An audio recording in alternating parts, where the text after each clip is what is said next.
بسم اللہ الرحمن الرحیم. ناظرین السلام علیکم. نیوز چینل کھاریاں گزٹ میں ہوں گل بخشال. سلسلہ وار ایک دلچسپ رودات جو مجھ پہ گزری. آج کی کہانی بعنوان ہر ڈاکٹر خدا ترس نہیں ہوتا. ناظرین، انسان کے وجود میں ایک دل ہے جس کی ہر خواہش پر انسان اپنا سب کچھ قربان کرنے کو تیار ہو جاتا ہے. لیکن دل بڑا بے وفا ہے. جب چاہے دھڑکنا بند کر کے اچھے بھلے انسان کو دنیا بدر کر دیتا ہے. جب مجھے کہا گیا کہ تم اپنے دل کو پہلی فرصت میں خوبصورت جیون کے لیے سٹنٹ پہنا دو تو میرا دل دھڑکنے لگا تھا. ہوا یہ تھا کہ میرے سینے میں درد اٹھا اور درد اس قدر شدید تھا کہ میرے اپنے پریشان ہو گئے اور مجھے فوری طور پر قریبی پرائیویٹ ہسپتال لے گئے.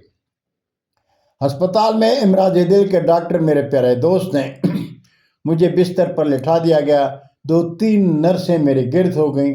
بلڈ پریشر چیک کیا گیا، لیبارٹری ٹیسٹ کے لیے خون لیا گیا، ڈرپ لگائی گئی، ECG مشین قریب لائی گئی. مطلب ہے دل کے مریض کے ساتھ جو کیا جاتا ہے وہ سب کچھ میرے ساتھ ہونے لگا. کوئی 4 گھنٹے زیر علاج رہا. درد کو آرام آیا تو ڈاکٹر صاحب کہنے لگے کہ مجھے شک پڑتا ہے معاملہ آپ کے دل کا ہے، اس لیے بہتر ہے امراض قلب کے فلاں ڈاکٹر سے بھی مشورہ کر لیں. ڈاکٹر صاحب کی فیس اور تھیلے بھر کی ادویات کی ادائیگی کر کے گھر چلا آیا. درد کو آرام آیا لیکن دماغ بے آرام ہو گیا. دوسرے دن گھر کے سامنے GT روڈ پر فلاں ڈاکٹر کا اسپتال گیا.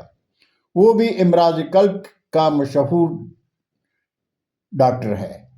انہیں گزشتہ کل کی کہانی سنائی تو اسپتال کے بستر پر لٹھا دیا گیا اور دل کے مریض کی تشخیص سے متعلق جو کرنا تھا کر کے کہنے لگے زیادہ پریشانی کی بات نہیں لیکن معاملہ دل کا ہے، اس لیے آپ CMH چلے جائیں. میری پریشانی لازم ہے اور بڑھ گئی. دوسرے دن شام 4 بجے CMH پہنچ گیا. ایک اعلیٰ فوجی ڈاکٹر نے فائل دیکھی اور مجھے دوڑانے والی مشین پر دوڑنے کو کہا. میں چونکہ روزانہ صبح کی سیر میں دوڑ لیا کرتا ہوں، مشین پر دوڑنے کے بعد ڈاکٹر صاحب کے سامنے آ کر بیٹھ گیا. میری سانس پھولی نہیں تھی. ڈاکٹر صاحب کہنے لگے دل کی شریانوں میں خون کی گردش میں کچھ رکاوٹ ہے، بہتر ہوگا آپ سٹنٹ ڈال دیں.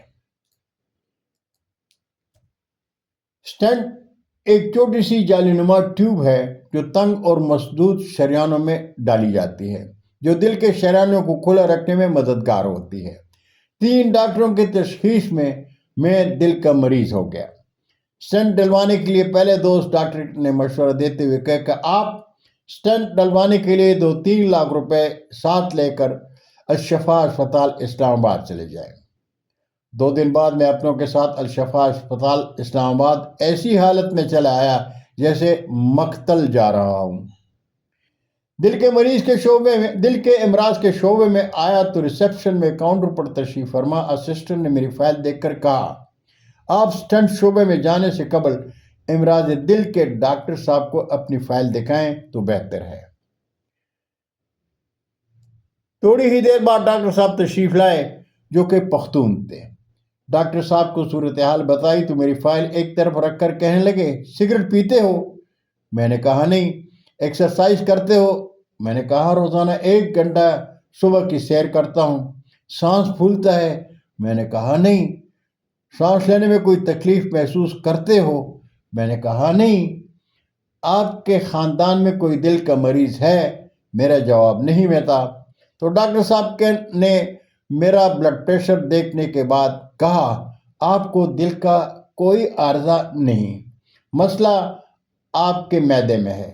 میں 1 ہفتے کی دوائی لکھ دیتا ہوں، دوا کھائیں اور اپنے دل کو پریشان مت کریں، اس کو اپنی مرضی سے دھڑکنے دیں. ڈاکٹر صاحب کے اس مشورے سے میرے ساتھ میرا دل ابھی تو میں جوان ہوں کہ دن پر رقص کرنے لگا.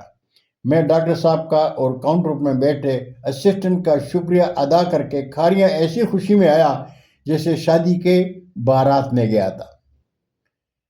دل کے نام نہاد عارضے کی اس کہانی کو 8 سال ہو گئے. بفضل خدا آج بھی جوانوں کی طرح میرا دل دھڑک رہا ہے اور میں زندگی کی 72ویں بہار دیکھ رہا ہوں۔ ناظرین، یہ ہے وہ کہانی جو مجھ پر بیتی، اس لیے میرا مشورہ ہے کہ ڈاکٹر اگر کسی پیچیدہ مرض کے بارے میں آپ کو بتاتا ہے تو گھبرانے کی بجائے 2-3 ڈاکٹروں سے مشورہ کر لیا کریں، لیکن ایک غلطی مت کریں جو میں کر چکا ہوں۔ ایک ڈاکٹر صاحب کی فائل دوسرے ڈاکٹر کو مت دکھائیں، ورنہ وہ فیصلہ کرنے میں دیر نہیں کرے گا، اس لیے کہ ہر ڈاکٹر خدا ترس نہیں ہوتا۔ بہت شکریہ ناظرین، زندگی نے ساتھ دیا تو برقی رابطے میں پھر ملاقات ہوگی۔ جاتے جاتے درخواست ضرور کروں گا کہ میرے چینل کو سبسکرائب کریں، دوستوں کے ساتھ شیئر کریں اور چینل کی گھنٹی ضرور بجائیں۔ اجازت چاہوں گا۔ اللہ ہم سب کے پاکستان کا حامی و ناصر ہو۔ پاکستان زندہ باد۔